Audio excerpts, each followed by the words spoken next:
Hello students, हम लोग directive principles of state policy पढ़ रहे थे। प्रीवियस वीडियो में मैंने आपको बताया कि वेलफेयर स्टेट की डेफिनेशन क्या होती है। एक्चुअल में हम वेलफेयर स्टेट किसको बोलते हैं, उस स्टेट को हम वेलफेयर स्टेट बोलेंगे जहाँ के सिटीजन्स के बारे में गवर्नमेंट पूरी तरीके से ध्यान रखती है, जहाँ के सिटीजन्स सोशल, इकोनॉमिक और जस्टिस जो है उनको पूरी तरीके से एंजॉय करते हैं।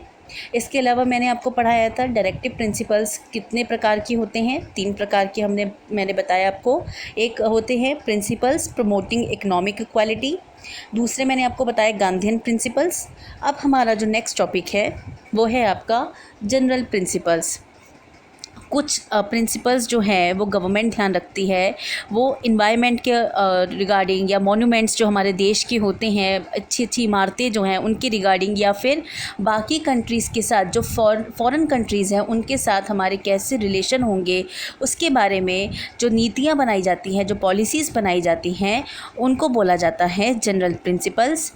इन जनरल प्रिंसिपल्स में गवर्नमेंट क्या क्या देखती हैं, इसमें सबसे पहले ये है कि वो इंटरनेशनली पीस और सिक्योरिटी को प्रमोट करती है कि जितना ज़्यादा हम एक दूसरी कंट्री के साथ फ्रेंडली रहेंगे उतना ही हमारी कंट्री को भी फ़ायदा होगा, क्योंकि अगर कहीं पर वॉर छिड़ जाता है तो उसका कहीं ना कहीं नुकसान हमें भी झेलना पड़ सकता है, चाहे वो हमारी कंट्री उस वॉर में शामिल है चाहे नहीं शामिल है। इसीलिए हमारी गवर्नमेंट जो होगी वो इंटरनेशनली पीस को जो है वो प्रमोट करेगी कि सभी कंट्रीज़ जो है आपस में मिलजुल कर रहे।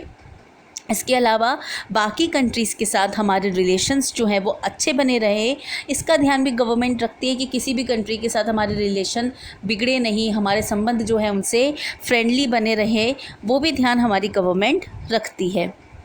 इसके अलावा जो हमारे देश के नीडी सिटीजन्स हैं, नीडी सिटीजन्स यानी कि जो बड़े बुज़ुर्ग हो गए या जिनके पास काम नहीं है, या जो सामाजिक तौर पे पिछड़े हुए लोग हैं, उनको फ्री लीगल एड प्रोवाइड कराना, यानी कि जब वो किसी चीज़ के लिए वो कानून की तरफ जाते हैं, अगर वो लॉ की तरफ देखें कि हमें भी जस्टिस मिले, हमें भी न्याय मिले, और उनके पास वकील होने के पैसे नहीं हो कि वकील का वो खर्चा उठा सके, तो एक गवर्नमेंट की रिस्पॉन्सिबिलिटी हो जाती है कि वो उनको फ्री लीगल एड जो है वो प्रोवाइड करवाए।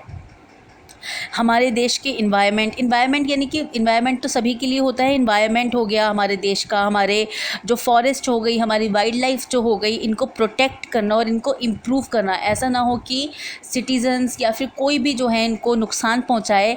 अगर नुकसान पहुंचाते हैं तो उसके लिए लॉ बनाए कि अगर कोई नुकसान पहुंचाएगा तो उसके अगेंस्ट कार्यवाही की जाएगी।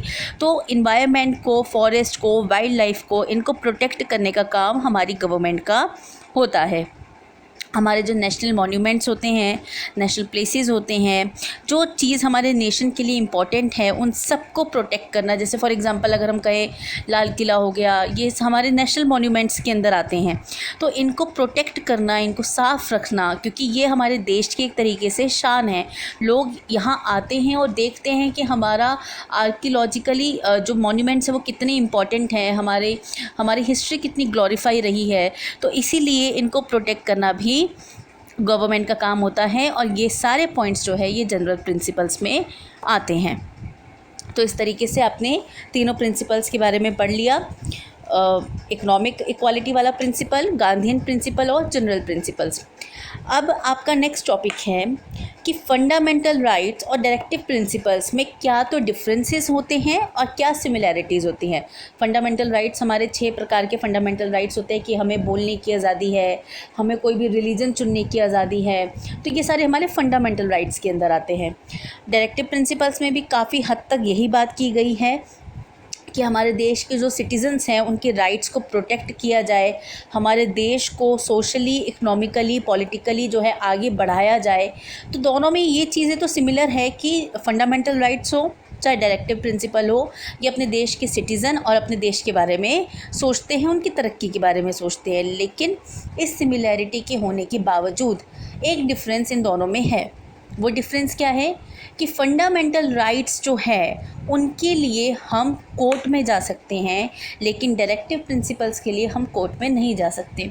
जैसे फॉर एग्ज़ाम्पल आपका फंडामेंटल राइट है कि आप कोई भी रिलीजन चूज़ कर सकते हो। अगर आप हिंदू धर्म चूज़ करना चाहते हैं या मुस्लिम धर्म चूज़ करना चाहते हैं तो आपको कोई रोक नहीं सकता है, और अगर आपको कोई रोक रहा है तो आप कोर्ट में जाके उसके अगेंस्ट कंप्लेंट कर सकते हो। ठीक इसी तरह फ्रीडम ऑफ स्पीच है, अगर आप कुछ अपनी बात कहना चाहते हो तो वो बात आप कह सकते हो, आपको कोई रोक नहीं सकता है जब तक आप किसी अपने देश के अगेंस्ट ना बोलो। अगर आप देश के अगेंस्ट बोल रहे हो तो आपके खिलाफ़ कार्यवाही हो सकती है। अगर आप वैसे कुछ बात कहना चाहते हो, अपने कुछ ओपिनियन रखना चाहते हो तो आप कह सकते हो, और अगर आपको ये कहने से रोका जा रहा है, आपके ऊपर बंदिशें लगाई जा रही है, तो आप कोर्ट में जा सकते हो कि देखो ये मेरा फंडामेंटल राइट मुझसे छीन रहे हैं। वहीं दूसरी तरफ अगर आपको डायरेक्टिव प्रिंसिपल्स के कोई पॉइंट नहीं मिलते हैं, जैसे फॉर एग्ज़ाम्पल आपको जॉब नहीं मिल पाती है, या फिर आपको जॉब मिली है तो आपको उतने पैसे नहीं मिल पाते जितना बोला गया है मिलने चाहिए, तो आप कोर्ट में नहीं जा सकते हो। डायरेक्टिव प्रिंसिपल्स के लिए आप कभी भी कोर्ट में नहीं जा सकते हो, फंडामेंटल राइट्स के लिए आप कोर्ट में जा सकते हो। तो ये एक डिफरेंस जो है इन दोनों के बीच में हमें देखने को मिलता है। Okay, now next implementation of directive principles, कि किस तरीके से गवर्नमेंट जो है डायरेक्टिव प्रिंसिपल को इम्प्लीमेंट करती है और उसका किस तरीके से फ़ायदा हम लोग उठाते हैं। तो जो हमारी जितनी भी गवर्नमेंट है वो डायरेक्टिव प्रिंसिपल्स को इम्प्लीमेंट करने के लिए बहुत सारे एफ़र्ट्स करती हैं।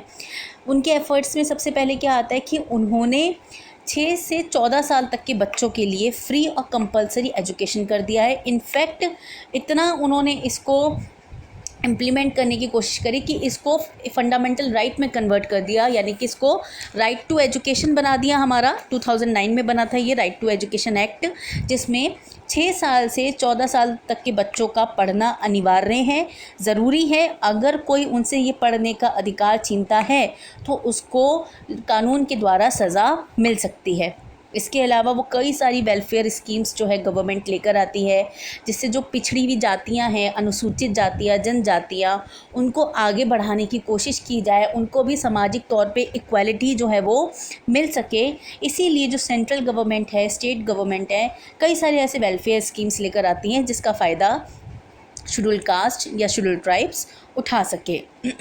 उन्होंने एक कानून बनाया है जो इस बात की गारंटी दे सके कि चाहे आदमी हो चाहे औरत हो, अगर वो दोनों एक काम कर रहे हैं तो उनको जो पे होगा वो इक्वल मिलेगा। दोनों के बीच में किसी भी प्रकार का डिफरेंस जो है वो क्रिएट नहीं कर सकते। तो उन्होंने इसको एक कानून ही बना दिया है। और कानून बनाने का ये फ़ायदा होता है कि अगर कोई इस बात को नहीं मानता तो हम कोर्ट में जा सकते हैं।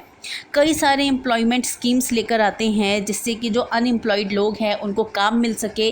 जैसे कि अगर हम बात करें तो मनरेगा एक स्कीम, इसमें ये होता है कि कुछ दिन आपको एश्योर किए जाएंगे कि साल के इतने दिन आपको गवर्नमेंट काम देगी ही देगी।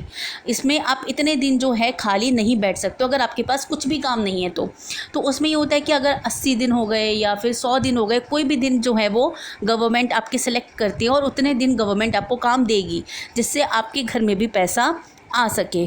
तो इस तरीके से कई सारे एम्प्लॉयमेंट स्कीम्स जो है गवर्नमेंट लॉन्च करती है, जिससे अनएम्प्लॉयड लोग जिनके पास नौकरियां नहीं हैं वो इसके ज़रिए अपना रोज़गार हासिल कर सके।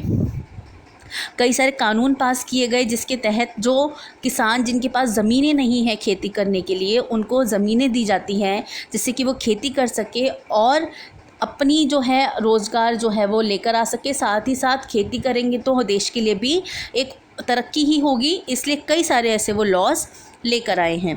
तो ये पूरा इस तरीके से हम देखते हैं कि किस तरह गवर्नमेंट इन डायरेक्टिव प्रिंसिपल्स को इम्प्लीमेंट करने की कोशिश कर रही है।